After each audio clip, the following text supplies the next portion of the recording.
Oh, oh, oh, oh. Bonjour Amélie. Bonjour Franck. Merci d'avoir accepté cette invitation sur le ring de Neo 26. Avec plaisir. 4e round, toujours à Paris Retail Week. Amélie Rana Vujaona, c'est ça? Vous êtes responsable RSE chez DPD France. Je ne me trompe pas? C'est bien ça. Bon, écoutez, c'est un grand honneur de vous recevoir. Je vais vous dire pourquoi. D'abord, je ne connais aucun autre responsable RSE dans le monde du transport, fonction désignée, personne avec un programme, une équipe et un sacré programme. Donc on va en parler. Et puis c'est toujours un honneur d'accueillir une femme sur un plateau. Ça c'est comme ça. Donc vraiment honoré à plusieurs titres. Justement, responsable RSE chez un transporteur comme DPD France, ça consiste en quoi aujourd'hui? Alors, mon rôle, c'est d'accompagner l'entreprise au quotidien pour répondre aux enjeux du développement durable, principalement les enjeux de transition énergétique.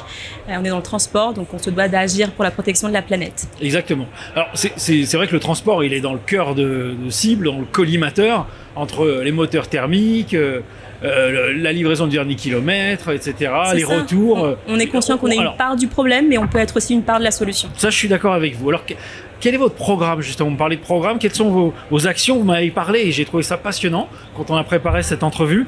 Vous travaillez sur un objectif décarbonation qui s'appelle Décarbonation 2040. C'est ça, on est ravis. En quoi ça consiste? On est ravis. Vous avez le temps d'avoir validé une trajectoire de décarbonation auprès des SBTI, donc c'est les Science Based Targets. C'est un groupe d'experts scientifiques rattachés aux Nations Unies qui valide en fait les trajectoires de décarbonation des entreprises. Et donc on a validé en fait une trajectoire qui vise le net zéro émission d'ici 2040. Tout simplement. Carrément. Avec un palier important en 2030. L'idée, c'est de réduire de moitié nos émissions de CO2 en valeur absolue d'ici 2030 par rapport à 2020. Donc, 2040, on est à zéro. Oui. En étape intermédiaire, 2030, vous visez 50%, on va dire, de véhicules propres. Et autres sujets, d'ailleurs, pas que les véhicules, je ne sais pas pourquoi je m'arrête aux véhicules. Aujourd'hui, en 2023, vous en êtes où? Vous m'avez parlé de 11%, c'est ça? Alors aujourd'hui, sur la partie acheminement, on a 11% des kilomètres parcourus par jour par nos poids lourds qui sont faits en faible émission. Donc c'est principalement des biocarburants et des véhicules au gaz naturel. D'accord, donc pour simplifier, pour expliquer aussi, l'acheminement chez DPD, c'est tout ce qui se passe plutôt la nuit? Entre les hubs et les agences. Entre les hubs et les agences, c'est des poids lourds qu'on utilise en fait entre nos hubs et nos agences. Les hubs, c'est des centres de massification de flux. Les flux sont envoyés et sur ces kilomètres, en fait, aujourd'hui, on a déployé et on continue à déployer des véhicules à faible émission. Alors, moi, je sais que la mission est difficile parce que ce sont des véhicules techniquement très thermiques en général, diesel même. Et vous avez quand même réussi à atteindre 11%. Vous faites comment? Parce que j'ai beaucoup entendu parler de véhicules électriques, véhicules à hydrogène, mais c'est un peu comme les drones. Il n'y a que chez vous que ça existe. On en parle beaucoup, on en voit peu. Allez, les 11%, vous les faites comment?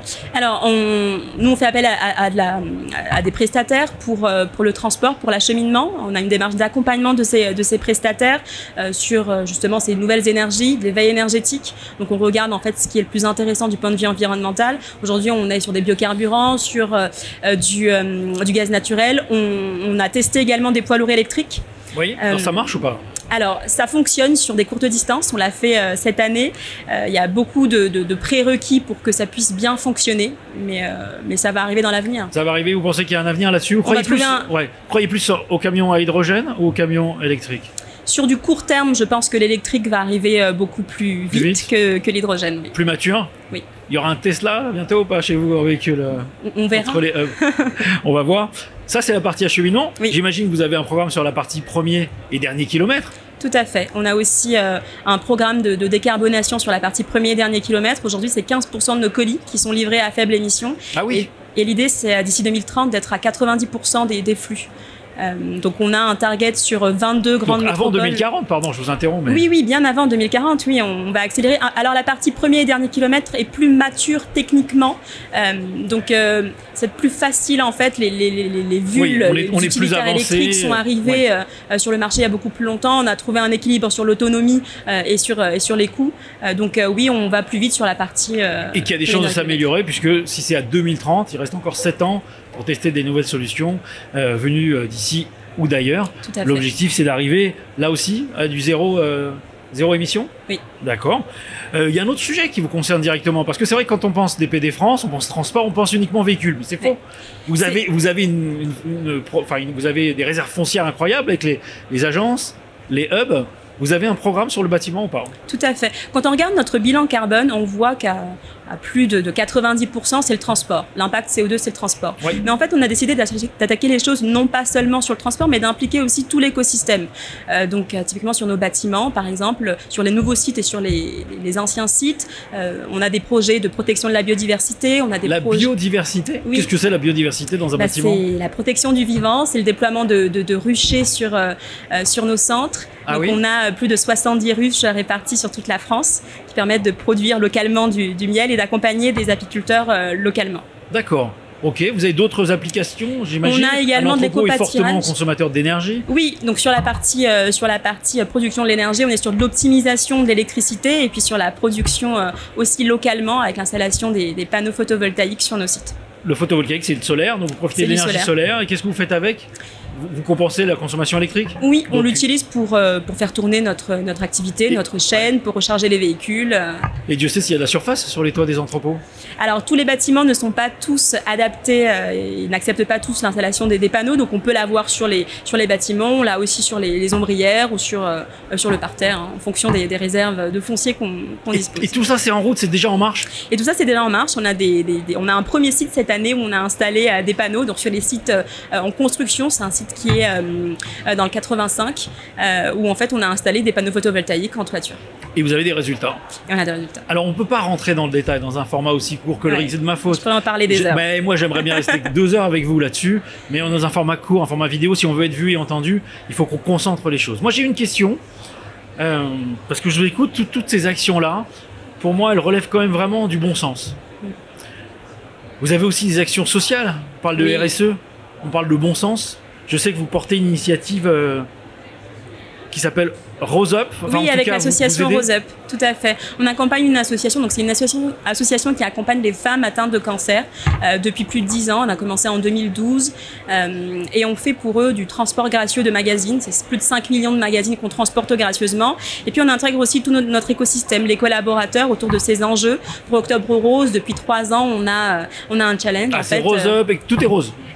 C'est le mois en fait justement pour sensibiliser les gens au cancer du sein.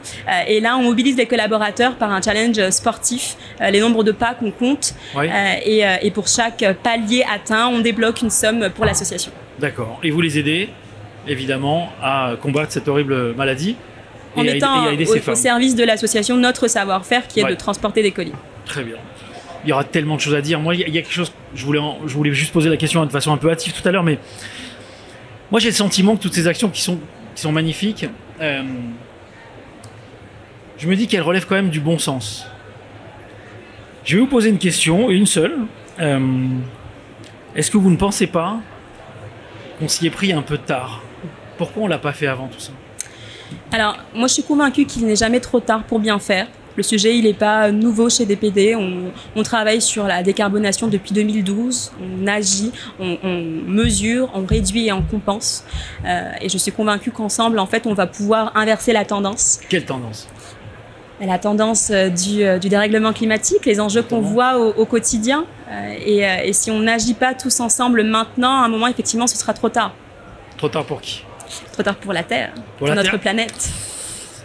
Moi, je sens chez vous quand même une sensibilité très particulière qui dépasse, qui va largement au-delà du cadre de votre job. Je me trompe ou pas? Non, ça fait longtemps que je suis engagée sur ces sujets. Depuis petite, en fait, je casse un peu les pieds de mon entourage sur ce point. Je pourrais vous dire que c'est parce que je suis devenue maman, mais en fait, mon fils a 1 an et demi. Et ça fait depuis plus longtemps que ça que je suis engagée et que j'essaye d'intégrer tout mon écosystème et d'embarquer nos 5000 experts de la livraison sur le sujet. Alors, je vais vous proposer quelque chose. Vous n'êtes pas obligé d'accepter, mais je l'ai fait pour quelques personnes durant cette session, cette magnifique session. J'ai entendu planète tout à l'heure dans vos mots. J'ai le sentiment que vous faites des choses avec le cœur. J'ai le sentiment aussi que vous y croyez, au-delà de 2040, bien au-delà. Est-ce que vous avez envie de lui adresser directement à elle ces messages? Je parle à la Terre. J'aimerais faire avec vous une interview Parle à la Terre. Alors, Parle à la Terre, c'est simple. J'ai amené avec moi un globe terrestre qui est là. Vous la reconnaissez? Oui. C'est elle? Elle est belle. Elle est belle? Ouais. C'est fini là notre entrevue, on va plus parler, Amélie. En tout cas, pas devant les caméras. Moi, j'aimerais que vous puissiez lui dire avec vos mots, vos sentiments, toute cette vocation que vous avez en vous, qui date d'un certain temps, mais surtout, celle qui m'intéresse, c'est celles qui vont venir à présent. Et au lieu de le dire à moi, j'aimerais que vous lui disiez à elle. Est-ce que vous êtes prête? Oui. Alors, je vous écoute. Elle vous écoute. Chère Terre, en réalité, on a plus besoin de toi que toi de nous. En réalité, tu te porterais peut-être mieux sans nous. Et mon rôle, c'est justement d'éveiller ces consciences, de rendre compte à quel point tu es belle, à quel point tu es fragile et à quel point il faut qu'on travaille tous les jours pour te protéger. Alors, je ne veux pas faire ça toute seule. Moi, je crois en l'humain, je crois en la force collective et je crois qu'on peut tous agir ensemble pour te protéger parce qu'on partage tous la même adresse. Citoyens du monde, citoyennes du monde, merci infiniment Amélie. Je vais vous laisser retourner, bravo et beaucoup d'émotions, j'adore. Merci.